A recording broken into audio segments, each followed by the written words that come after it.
Meus irmãos, na festa de Todos os Santos, o evangelho a ser lido é as bem-aventuranças, que começa dizendo que Jesus está diante de uma grande multidão e subiu o monte.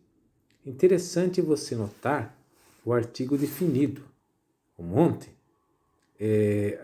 Pode ser que Jesus Cristo tenha subido num simples barranco, mas o evangelista está fazendo teologia.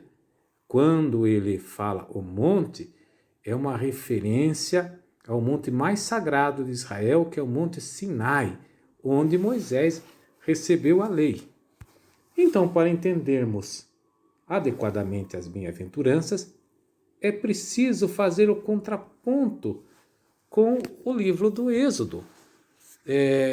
Veja bem, Moisés subiu o Monte Sinai e lá ele recebeu as tábuas da lei, que são os 10 mandamentos. Moisés era servo de Deus, por isso ele recebeu lei.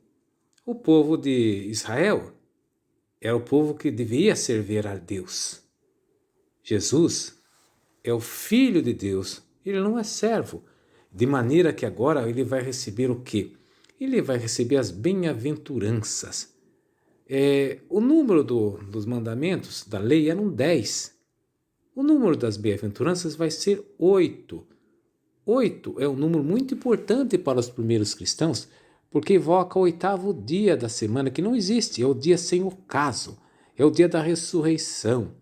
Tanto é verdade que os cristãos gostavam de fazer a fonte batismal, já que os batizados eram feitos por imersão, de forma octogonal, com 8 lados. Agora existe uma diferença neste antigo Moisés e no novo Moisés, que é Jesus. Nos traz a antiga aliança, a aliança marcada pela lei. O novo Moisés nos traz a nova aliança pela graça e pela verdade. A antiga lei, a antiga aliança era sustentada pela lei. Mas você sabe que a lei é um grande fracasso, porque a lei é algo sempre exterior ao homem, um conjunto de prescrições e proibições. Faça isso, não faça aquilo. Acaba não funcionando na prática. Já as bem-aventuranças, elas não estão preocupadas com o fazer do homem, mas com o ser. Transformar o homem em nova criatura. Transformando o homem em nova criatura, ele vai viver uma vida nova. Então, veja bem, ele está falando que a nova comunidade cristã, ela vai se organizar baseada no amor de Deus. Vai ser essa legislação nova, que não é mandamento, é uma nova maneira de ser. É muito mais produtivo o homem ser bondoso, misericordioso, pacífico. Ele jamais vai fazer algo de errado para o seu irmão, jamais vai prejudicar alguém. Ele vai fazer sempre o bem. Não adianta você vai falar, não roube, não, já tem alguma coisa, não mate, não faça violência. Isso tudo acaba não funcionando porque não mudou o coração do homem. É preciso mudar o coração do homem. E as bem-aventuranças trabalham de dentro para fora, mudam a motivação do homem, a maneira de ser do homem. São 8 bem-aventuranças, é um texto belíssimo, elas são uma estrutura bastante poética, bem feita.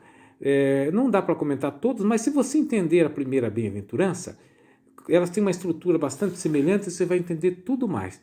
Vamos ver a primeira bem-aventurança? Diz assim: bem-aventurados os pobres em espírito, porque deles é o reino dos céus.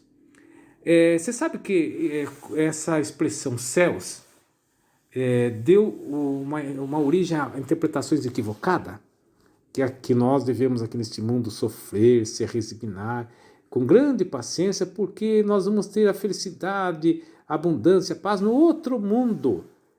Quer dizer que, será que é isso? Não, acontece que essa palavra céu aqui é por causa que o evangelista Mateus escreve para os judeus. Os judeus não pronunciam o nome de Deus. Até hoje, se vê numa sinagoga judaica, você passa assim, está escrito o tetragrama sagrado. Yahvé, Javé, mas o judeu não pronuncia. Então, o que o evangelista Mateus faz? ele prefere colocar a palavra reino dos céus. Mas Lucas lá está para comprovar, é reino de Deus. Reino de Deus significa o quê? Significa que é uma organização governada por Deus. Deus é o Pai da misericórdia, Pai da bondade. Muda tudo. Depois você tem que prestar atenção no verbo é. Não fala será, embora as outras bem-aventuranças, todas elas vão usar, menos a última, vai usar o verbo sempre no futuro. Aqui o verbo é no presente, significa que é uma realidade já que deve ser vivenciada. Então, se não quer dizer que você deve viver como um desgraçado aqui para ter a glória celestial. O que será que ele quer dizer com bem-aventurados os pobres no espírito? Bom, a primeira coisa que você deve entender é que o acento da bem-aventurança está na segunda parte, não na primeira.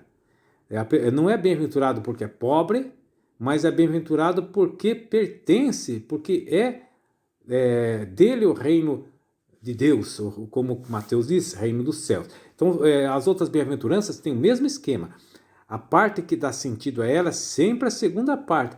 E a primeira deve ser interpretada em relação à outra. Mas então, que pobreza que ele fala, a pobreza de espírito? Aí você tem que recordar daquela passagem do jovem rico. Acontece que o homem, o cristão, é aquele que coloca os bens terrenos a serviço dos bens eternos.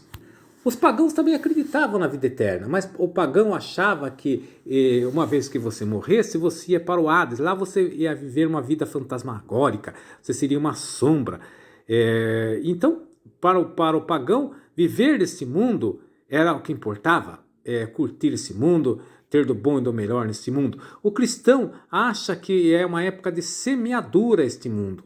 Então, nós não temos aqui a realidade definitiva, buscamos a que há de vir. Por isso que é importante essa palavra pobre, porque vai dizer do desapego. Colocar as coisas materiais, todas elas a serviço para ganharmos a vida eterna.